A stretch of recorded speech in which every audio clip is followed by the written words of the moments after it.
সবাইকে কলকাতা করে রাখে। অনেক নার্স আছে যারা আমরা তাদের এখানের এক্স নার্স, তাদের সাথে আমরা কথা বলছি, তারা বলছে যে আমরা ইনার অত্যাচারে মানে ডিরেক্টলি বলতে সাহস পাই নাই তারা। আমরা হসপিটালে আসছিলাম, হসপিটালে কোনো অনিয়ম হচ্ছে নাকি, পরিষ্কার পরিচ্ছন্ন আছে নাকি এটা দেখার জন্য। তো আমরা এখানে এসে অনেক কিছু খোঁজ পাইছি, যেমন একজন রুগীর প্রত্যেক দিনের বাজেট হচ্ছে 175 টাকা, সেইখানে 65 টাকার মধ্যে সারাদিনের খাবার দিয়ে দেয়। এর জন্য আমরা প্রথম পদক্ষেপ নিয়েছি, তাকে ওই খাবার এনে খাওয়াই দেখছি যে এইটা ওনারাই আমরা খাওয়াই, যে উনি ওনাকে বলছি খাওয়ার উপযুক্ত উনি বলছিলেন না। আর পরবর্তী দিচ্ছি আমরা যখন বাইরে ওনার সম্বন্ধে খোঁজ খবর নিতে শুরু করলাম, তখন দেখলাম উনার এই হসপিটালের থেকে ওনার রাজনৈতিক যে প্রভাব আছে, রাজনৈতিক প্রভাব খাটাইয়া উনি এই হসপিটালে ওনার থেকে সিনিয়র ডাক্তার আসতে দেয় না।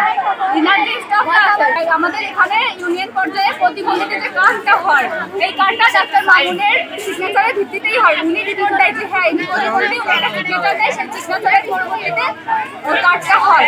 উনি এমন রিপোর্ট আমরা পাইছি 40টা কার্ডের জন্য 1 লক্ষ টাকা দাবি করছে, 20,000 টাকা দিচ্ছে, মানে সে কাজ করে দেয়। বিভিন্ন মেয়ের শারীরিক সম্পর্ক আছে এবং এগুলোর প্রমাণ যথেষ্ট প্রমাণ আমাদের কাছে আছে। সে টাকা মারে, সে সরকারি কাজের থেকে টাকা নিয়ে ঢাকা 8তলা বিল্ডিং করছে। সে এবং নার্সদের হুমকিও দিচ্ছে যে আমার হাত অনেক লম্বা, আমি দেখে নেব। ছোট যারা প্রতিবন্ধী না তাদের প্রতিবন্ধী সার্টিফিকেট দিয়ে টাকা নিচ্ছে, ইভেন যারা প্রতিবন্ধী তাদের দেয় নাই। আমরা যখন তারা এসে প্রশ্ন করছে উত্তর দিতে পারে নাই। তার বিরুদ্ধে অভিযোগের কোনো শেষ নেই। আমরা কিছু কয়েকটা অভিযোগ আমরা একদম নির্দিষ্ট করে আপনাদেরকে জানাচ্ছি।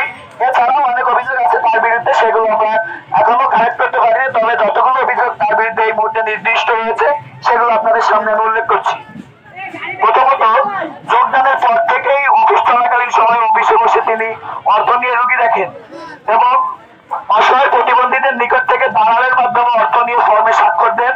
অর্থ দিতে যদি কেউ অপারগতা প্রকাশ করে তাহলে তিনি তাকে ধমক দিয়ে বা তার সাথে খারাপ ব্যবহার করে অফিস থেকে বের করে দেন। দ্বিতীয়ত, কর্মচারীদের সাথে তিনি অকথ্য অশ্রাব্য ভাষায় কথা বলেন এবং কক্ষ থেকে লাঠি মেরে বের করে দেওয়ার হুমকি দেন এবং মানসিকভাবে অশান্তি সৃষ্টি করেন তাদের ভিতরে। হাসপাতালের ভিতরে নারিকেল সহ যত ধরনের ফলস এবং পুকুরের মাছ বিক্রি করেও তিনি সেই টাকা সেখানে কোন রাষ্ট্রীয় কোষাগারে তিনি জমা দেন না, সরকারি কোষাগারে জমা দেন না, সেই টাকা তিনি নিজেই আত্মসাৎ করেন। ফিল্ড ভিজিট না করে প্রতি মাসে ভ্রমণ ভাতা বিল বাবদ প্রচুর অর্থ হাতিয়ে নেন। অফিসিয়াল গাড়ি তিনি পারিবারিক কাজে ব্যবহার করেন। এছাড়া মেশিন থেকে আয়ের অর্থ তিনি কোষাগারে জমা না দিয়ে সমুদায় নিজেই আত্মসাৎ করেন।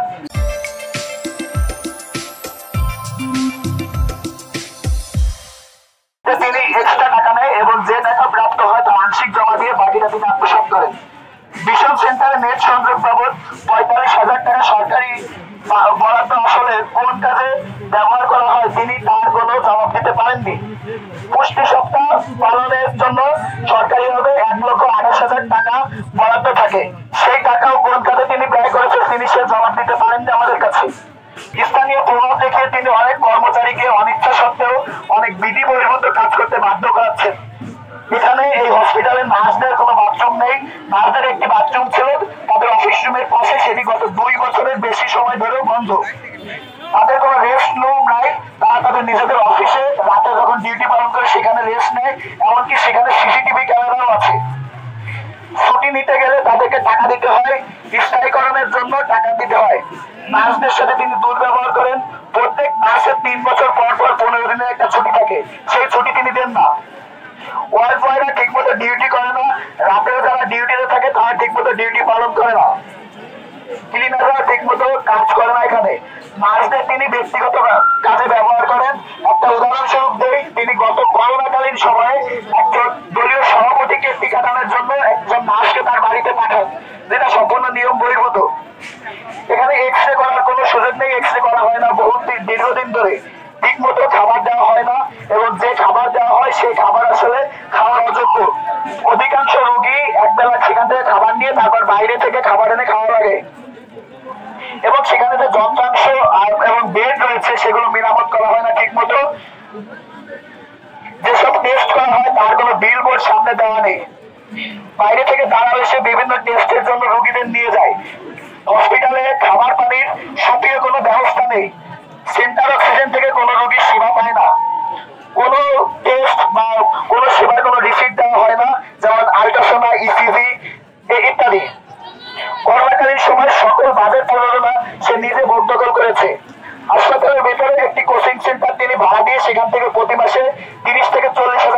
ইউনিয়নের।